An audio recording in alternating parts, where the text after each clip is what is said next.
বিসমিল্লাহির রহমানির রহিম। আউযু বিল্লাহি মিনাশ শাইতানির রাজিম। আমি দর্শকদের সামনে কোরআন সম্পর্কে একটা আলোচনা নিয়ে আসলাম।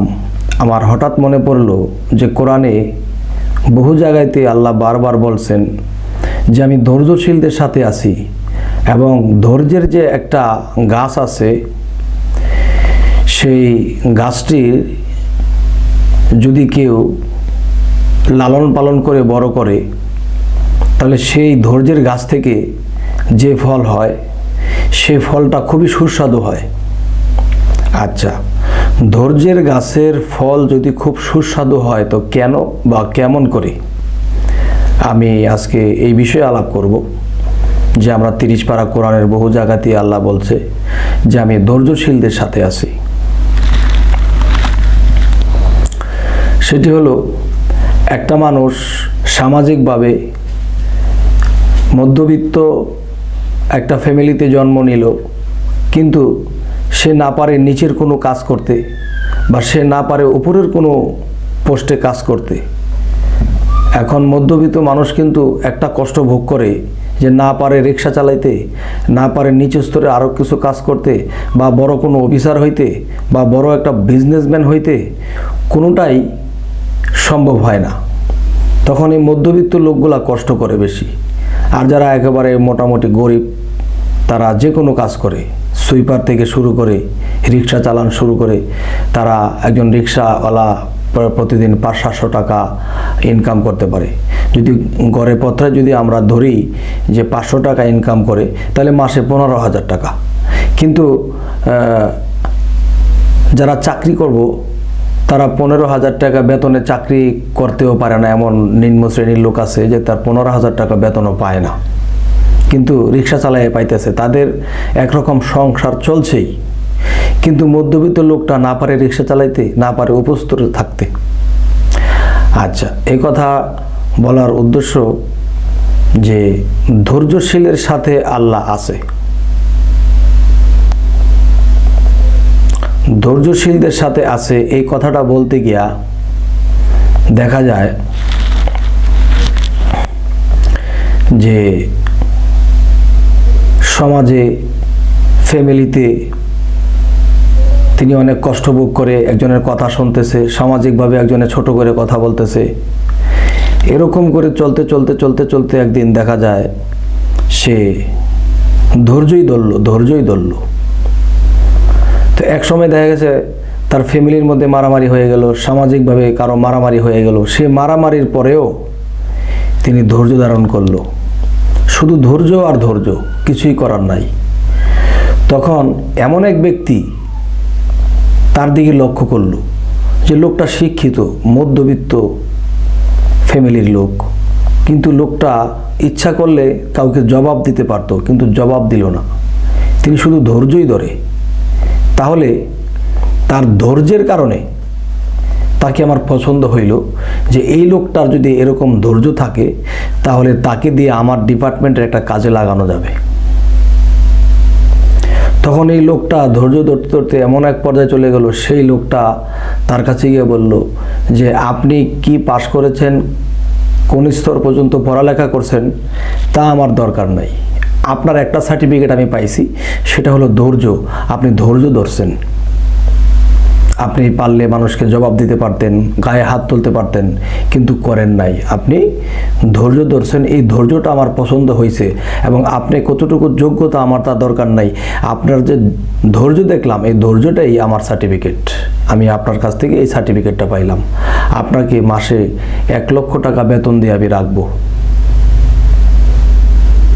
তখন এই লোকটা 1 লক্ষ টাকা বেতনে চাকরি পেয়ে গেল ধৈর্যের সার্টিফিকেট দিয়া। এই একটা বিষয়। আরেকটা বিষয় হলো যে মানুষের একটা বিপদ আসতেছে, দেখতেছে এই বিপদটা আসতেছে, এই বিপদটা আসলে যে একটা দুর্ঘটনা হয়ে যাবে, একটা ক্ষয়ক্ষতি হয়ে যাব। আর আমি বলবো, কিছু পাইতে হলে কিছু হারাইতে হয়। যেমন একজনের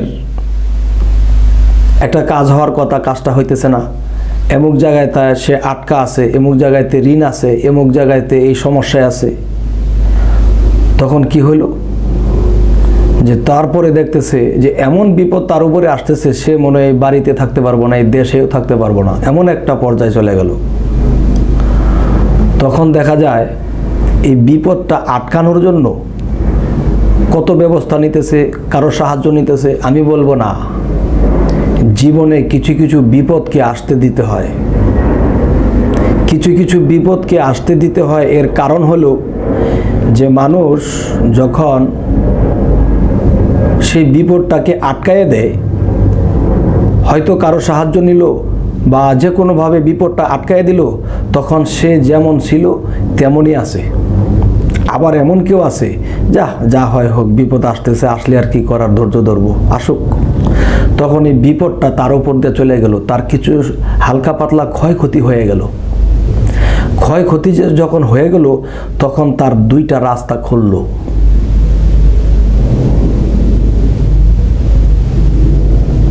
তখন তার দুইটা রাস্তা খুলল।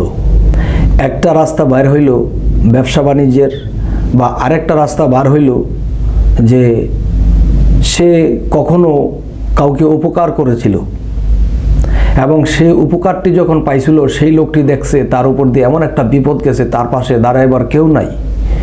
তখন সেই লোকটিও বলল যে আপনি এমন একটা বিপদ কাটাইছেন, আপনার তো খুব সমস্যা, আমি আপনাকে সহযোগিতা করব। তাহলে এই লোকটা যে আগায় আসলো, কেন আগায় আসলো?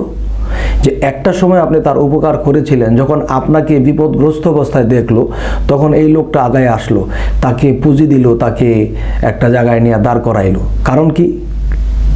যে এই পরিস্থিতি যদি আপনার না হইতো, এই বিপদটা আপনি না কাটাই দেন, তাহলে একজন আপনার পাশে দাঁড়াইতো না। বিপদ নাই, আসে নাই, এখন বিপদ হয়েছে, আসছে। এখন দুইটা রাস্তা আপনার খুলছে। আগে একটা রাস্তাও খোলা ছিল না, কষ্টে জীবনযাপন করছেন, এখন আরেকটা রাস্তা খুলছে। তাই বলি, আল্লাহ যা কিছু করে তা ভালোর জন্য করে। এই কথাটা আমরা কেউ বুঝে বলি, কেউ না বুঝেও বলি। তা আমি বলবো যে সত্য, আল্লাহ যা করে তা ভালোর জন্য করে। জীবনে কিছু কিছু বিপদকে আসতে দিতে হয়। আর সেই বিপদটা যখন আসে, সেই বিপদ হলো একটা, কিন্তু এই বিপদটা যখন আমার উপর দিয়ে চলে যাব, তখন আমার রাস্তা খুলবো দুইটা।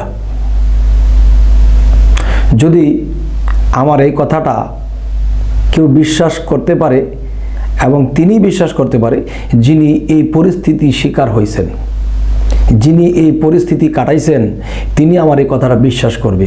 আর আমার জীবনে প্র্যাকটিক্যাল, আমি অনেক বিপদ কাটাইছি, কাটানোর পরে আমার দেখেছি যে নতুন একটা রাস্তা খোলা হয়েছে। যেই রাস্তাটা জীবনে কোনো দিন খুলতো না, সেই বিপদটা যখন কাটাইলাম, তখন আমার নতুন একটা রাস্তা খুললো। তো এই জন্য আল্লাহ বলছে যে আমি ধৈর্যশীলদের সাথে আছি। কেন বলছে? আল্লাহর কাজগুলো আস্তে আস্তে। তাই ধৈর্যশীলদের সাথে আল্লাহ আছে, আল্লাহ কোরআনে বলছে। এই কারণেই যে আমি 2-4টা সাবজেক্ট তুলে ধরলাম, মূলত আরও সাবজেক্ট আছে। একটা কথা আছে যে সকল সাবজেক্ট কি আমার কি বলা সম্ভব না, যে আমি যদি 2-4টা সাবজেক্ট তুলে ধরে থাকি, তাহলে এই 2-4টা দিয়ে আরও 100টা আপনারা বুঝে নেবেন ইনশাল্লাহ। আমার দেখা গেছে কোরআন সম্পর্কে এই কথাগুলো বলতে আমার ইচ্ছা করলো, যে অনেক মানুষ এই কোরআনের কথাটা বোঝে না, আর অনেক মানুষে ধৈর্য ধারণ করে না, যার ফলে তারা যেমনটা এমনই থাকে। তাই আজকে এই কথাগুলো এই পর্যন্তই রাখলাম। আল্লাহ হাফেজ।